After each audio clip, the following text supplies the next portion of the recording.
மங்களேஷாய வித்மகே சண்டிகா பிரியாய தீமகி தன்னோ சம்ஹார பைரவ பிரச்சோதியாது. நெக்ஸ்ட் ஜென் ஆஸ்ட்ரோ நேயர்கள் அனைவருக்கும் ஆஸ்ட்ரோ பூர்ணாவின் அன்பார்ந்த வணக்கங்கள். இன்னைக்கு நாம பார்க்கக்கூடிய சிறப்பு பதிவு தமிழ் புத்தாண்டு பலன்கள். இந்த தமிழ் புத்தாண்டு பராபவ வருடம் ஏப்ரல் மாதம் 14ஆம் தேதி வருகிறது.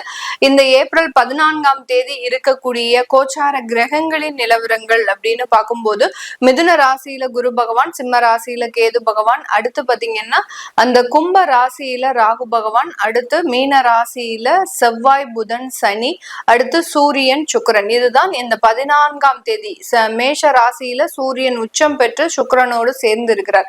இதுதான் இந்த 14ஆம் தேதி அந்த பராபவ வருடம் பிறக்கும் போது இருக்கக்கூடிய கோச்சார கிரகங்களின் நிலவரங்கள். இந்த வருடத்துல வருட கிரகங்களான அந்த குரு பகவான், ராகு கேது, சனியினுடைய பெயர்ச்சி எந்த தன்மையில இருக்கு அப்படின்னு பார்க்கும்போது குரு பகவான் வைகாசி மாதம் 17ஆம் தேதி, அதாவது ஜூன் மாதம் 2ஆம் தேதி மிதுன ராசியிலிருந்து கடக ராசிக்கு உச்சம் பெற போறார். அந்த கடக ராசியில் இருக்கக்கூடிய அந்த குரு பகவான் அடுத்து ஐப்பசி மாதம், அதாவது ஐப்பசி மாதம் 14ஆம் தேதி, அதாவது நவம்பர் மாதம் 1ஆம் தேதி அதிசாரம் பெற்று மீண்டும் அந்த சிம்ம ராசிக்கு பெயர்ச்சி ஆகிறார். இந்த சிம்ம ராசியில இருக்கக்கூடிய அந்த குரு பகவான் அந்த அதிசார நிவர்த்தி எப்ப அடைகிறாரு அப்படின்னு பார்க்கும்போது தை மாதம் 10ஆம் தேதி 25ஆம் தேதி ஜனவரி மாதம் குரு அதிசார நிவர்த்தி அடைந்து மீண்டும் கடகராசிக்கு உச்சம் பெற போறார்.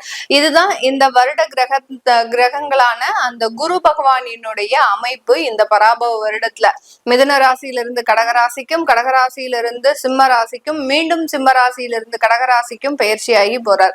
அடுத்து இந்த சிம்ம ராசியில இருக்கக்கூடிய கேது பகவானும் ராகு பகவான் கும்ப ராசியில இருக்கிறார். இந்த நிழல் கிரகங்களான இந்த சர்ப்ப கிரகங்களின் பயிற்சிகளாகப்பட்டது கார்த்திகை மாதம் 19ஆம் தேதி, அதாவது டிசம்பர் மாதம் 6ஆம் தேதி சிம்ம ராசியில இருக்கக்கூடிய கேது பகவான் கடக ராசிக்கும், அடுத்து கும்ப ராசியில இருக்கக்கூடிய ராகு பகவான் மகர ராசிக்கும் பயிற்சி ஆகிறார். இதுதான் இப்போதைக்கு அந்த பராபவ வருடத்துல இருக்கக்கூடிய கோச்சார கிரகங்களின் பெயர்ச்சிகள். அடுத்து சனி பகவான் அந்த மீன ராசியிலேயே இருக்கிறார். அந்த சனி பகவான் ஆகப்பட்டவர் அந்த ஜூலை மாதம், அதாவது 27ஆம் தேதி ஜூலை மாதம் அவர் அங்க வக்ரம் அடைகிறார் அந்த சனி பகவான். அப்போ அந்த வக்ரம் அடையக்கூடிய அந்த சனி பகவான் கிட்டத்தட்ட ஒரு 5 மாதங்களுக்கு வக்ரத்தோடைய செயல்படுறாரு. மீண்டும் டிசம்பர் மாதம் 11ஆம் தேதி, கிட்டத்தட்ட கார்த்திகை மாதம் 24ஆம் தேதியோட வக்ர நிவர்த்தி அடைகிறார். இதுதான் இந்த சனி பகவானினுடைய தன்மைகள். இப்போ இந்த பராபவ வருடத்துல ஒவ்வொரு ராசி என்பவர்களுக்கும் உண்டான மாற்றங்களை பற்றி தான் நம்ம இந்த பதிவுல தெளிவா பார்க்க போறோம். இந்த சேனல்ல முதன்முறையா பாக்குறீங்க அப்படின்னா சப்ஸ்கிரைப் பண்ணிக்கோங்க, பெல் பட்டன்ல ஆல் ஆப்ஷன் சூஸ் பண்ணிக்கோங்க. துலாம் ராசி என்பர்கள் காலபுருஷனுக்கு 7ஆம் இடமான அந்த கலத்திரஸ்தானத்துல இருக்கக்கூடிய ஒரு ராசி என்பர்கள் இந்த துலாம் ராசி என்பர்கள். ராசிக்கு அதிபதி சுக்கிரன் அப்படின்னு இருக்கிறதுனால இந்த துலாம் ராசி என்பர்களுக்கு எப்போதுமே நிறைய பண விஷயங்கள்ல ரொம்ப கேர்ஃபுல்லா இருப்பாங்க. அதே மாதிரி மாத வருமானம் சம்பாதிக்கிறதுல ஒரு முதன்மை நபர்களாக இருக்கக்கூடியவர்கள். பெரிய அளவுக்கு தொழில் மீது அந்த ஒரு நாட்டம் அப்படின்றது இந்த ராசி என்பர்களுக்கு இருக்காது. நிறைய பேர் தொழில் பண்ணுனா கூட அந்த தொழில்ல நிரந்தர ஒரு வருமானத்தை ஈட்டணும், மாதம் மாதம் இவங்களுக்குன்னு ஒரு பேமெண்ட் வந்துடணும் அப்படின்னு நினைக்கக்கூடியவர்கள் இந்த துலாம் ராசி என்பர்கள். அதுதான் சொன்னேன், மாத வருமானத்தை ரொம்ப அதிகப்படியாக ஒரு விரும்பி செய்பவர்கள் இந்த துலாம் ராசி என்பர்கள். இந்த துலாம் ராசி என்பர்களுக்கு இந்த வருடம் பராபவ வருடம் தமிழ் புத்தாண்டு ஆகப்பட்டது. நிறைய பேருக்கு பாத்தீங்கன்னா உங்களுடைய திருமண தடைகளை முழுமையாக நீக்கக்கூடிய ஒரு ஆண்டாக தான் இந்த பராபவ வருடம் உங்களுக்கு முழுமையான ஒரு வாழ்க்கை மாற்றங்களை கொடுக்க போகுது. கடந்த வருடத்துல எல்லாம் பாத்தீங்கன்னா திருமண வரன்கள் அமையும் போது நிறைய சட்ட சிக்கல்கள், எவ்வளவோ நீங்க முயற்சி செய்து எப்படியாவது இந்த வரனை நம்ம முடிச்சிடணும் அப்படின்னு பார்க்கும்போது அங்க யாராவது ஒருத்தர் வந்து அதற்குண்டான சில தடைகளை கொடுக்கக்கூடிய ஒரு அமைப்புலாம் இருந்திருக்கும். இந்த துலாம் ராசி என்பர்களுக்கு இந்த வருடம் ஆரம்பிக்கும் போதே திருமண வரன்கள் விஷயத்துல ரொம்ப அதிகப்படியான ஒரு பாசிட்டிவான விஷயங்கள் நடக்கிறதுக்கு உண்டான ஒரு நேரமாக தான் இருக்க போது. தொழில்ல நிறைய ஒரு வளர்ச்சிகளும் லாபங்கள் அதிகரிக்கக்கூடிய ஒரு நேரம். நிறைய ரீட்டைல் ஷாப் வச்சிருப்பாங்க இந்த துலாம் ராசி என்பர்கள்.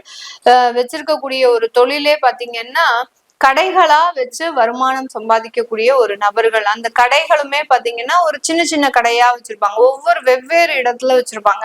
இந்த மாதிரியாக அந்த கடைகளை வைத்து சம்பாதிக்கக்கூடிய ஒரு நபர்களுக்கு இந்த வருடம் அதிகப்படியான ஒரு லாபங்களை கொடுக்கக்கூடிய ஒரு வருடமாக இருக்கும். ஆனா நீங்க அந்த கடையினுடைய வளர்ச்சிக்காக சில கடன்களும் வாங்கக்கூடிய ஒரு வருடமாக தான் இருக்கும். கொஞ்சம் கடன் விஷயத்துல மாத்திரம் ரொம்ப கேர்ஃபுல்லா இருங்க. அதுவும் நெருங்கிய நண்பர்களோட நெருங்கிய உறவினர்களோட கடன் வாங்காதீங்க. வாங்கினீங்க அப்படின்னா அவர்கள் கிட்ட இருந்து அந்த பணம் வரும்போது கண்டிப்பாக அதை திரும்ப செலுத்த முடியாமல் ஒரு சூழ்நிலைக்கு உங்களுடைய தொழில் போயிடும். ஏன்னா இவன் கடன் வாங்கி தொழில் செய்யக்கூடிய அளவிற்கு அவன் வந்துட்டான் பாரு, அவனே ஒரு நல்ல தொழில் செய்ய ஆரம்பிச்சுட்டான் பாரு அப்படின்னு அவங்க அந்த ஒரு மனதுல ஒரு சின்ன ஒரு விஷயத்தை, ஒரு நெருடலை வைத்து உங்களுக்கு பணம் தரும்போது அந்த பணம் மீண்டும் ஒரு செல்லா காசு ஆக முடியாத ஒரு சூழ்நிலையை தான். அதாவது அந்த பணம் வரும்போதே உங்க தொழில ஏதோ ஒரு பிரச்சனைகள் வரக்கூடிய ஒரு அமைப்பு அப்படின்றது கண்டிப்பாக வரும். அதனால அந்த நெருங்கிய நண்பர்களோட நெருங்கிய உறவினர்களோட வாங்காம உங்களுக்கு கிடைக்கக்கூடிய ஒரு சோர்சஸ்ல அந்த கடன் வாங்கும் போது மேக்சிமம் பேங்க்ல வாங்குறதுக்கு ட்ரை பண்ணுங்க. அது உங்களுக்கு நல்ல ஒரு வளர்ச்சியை கொடுக்கறதுக்கு உண்டான ஒரு அமைப்புகள் இருக்க போகுது. இந்த துலாம் ராசி என்பவர்களுக்கு இந்த பராபவ வருடத்துல நிறைய முதலீடுகளை நோக்கி பயணிக்கக்கூடிய ஒரு நேரம். ஏன்னா இந்த துலாம் ராசி என்பவர்களுக்கு உங்களுடைய 10ஆம் இடத்துல அந்த குரு பகவான் பயிற்சியாகி வருகிறார், உச்சம் பெற்று வருகிறார். 10, 11 இடங்கள்ல பயிற்சியாகி வர்றதுனால அங்க நிறைய முதலீடுகளை நோக்கி உங்களுடைய பயணம் இந்த பராபவ வருடத்துல இருக்கும். கோல்டுல முதலீடு பண்ணுங்க, ப்ராப்பர்ட்டில முதலீடு பண்ணுங்க. அப்படி பண்ணும்போது மினிமம் ஆஃப் கடன் அப்படின்றது கண்டிப்பாக வச்சுக்கோங்க. கடன் இல்லாம நான் எல்லாமே வாங்குறேன், ரெடியா வாங்குறேன், ரெடி கேஷா வாங்குறேன் அப்படின்னு வச்சுக்கிட்டீங்க அப்படின்னா அந்த ப்ராப்பர்ட்டியவோ அந்த முதலீடோ வாங்குற உடனே உங்களுக்கு ஏதாவது ஒரு நோய் தொந்தரவுகள் கண்டிப்பாக வரும். அதனால விபத்துகள் ஏற்படுறதுக்கும் வாய்ப்புகள் இருக்கு. அதனால மேக்சிமம் ஆஃப் கடன்ல போறதுக்கு ட்ரை பண்ணுங்க. அந்த கடனையும் கொஞ்சம் குறைச்சிக்கோங்க. குறைச்சிக்கிட்டீங்க அப்படின்னா இந்த துலாம் ராசி என்பவர்களுக்கு மிகவும் ஒரு சாதகமான ஒரு வருடமாக இருக்க போது. உங்களுடைய 6ஆம் இடத்துல அந்த சனி பகவான் இருக்கிறதுனால வேலை ரீதியான சில சுமைகள் கண்டிப்பாக இருக்கும்.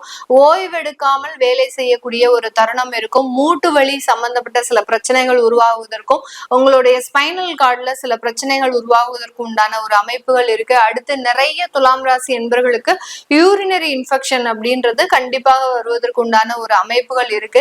இந்த இடத்துல இந்த துலாம் ராசி என்பவர்களுக்கு உங்களுடைய அஷ்டமாதிபதி சுக்கிரன் அப்படின்றதுனால இந்த வருடம் ஆரம்பிக்கும் போதே அந்த அஷ்டமாதிபதி உங்களுடைய ராசிக்கு 8ஆம் இடத்துல பயணிக்க ஆரம்பிச்சிட்டு இருப்பார். அதனால ரொம்ப கேர்ஃபுல்லா இருக்கணும். நோயும் கடனும் மிகப்பெரிய ஒரு மன உளைச்சலை கொடுக்கறதுக்கு உண்டான ஒரு நேரமாக தான் இந்த பராபவ வருடம் இருக்க போது.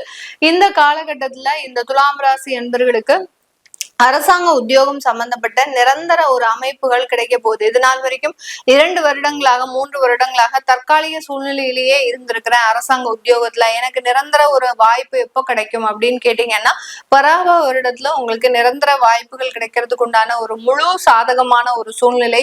அடுத்து அரசாங்க தேர்வுகள் எழுதக்கூடியவர்கள், அதாவது சென்ட்ரல் கவர்மெண்ட் ஜாபுக்காக எழுதக்கூடியவர்கள், ரயில்வேலையோ இல்ல சென்ட்ரல் கவர்மெண்ட் சார்ந்த சில துறைகளிலேயோ நீங்க தேர்வு எழுதுறீங்க அப்படின்னா கண்டிப்பாக அதற்குண்டான ஒரு சாதகமான ஒரு வெற்றி வாய்ப்புகளும் இந்த துலாம் ராசி என்பவர்களுக்கு முழுமையாக கிடைக்கக்கூடிய ஒரு ஆண்டாக தான் இருக்க போது.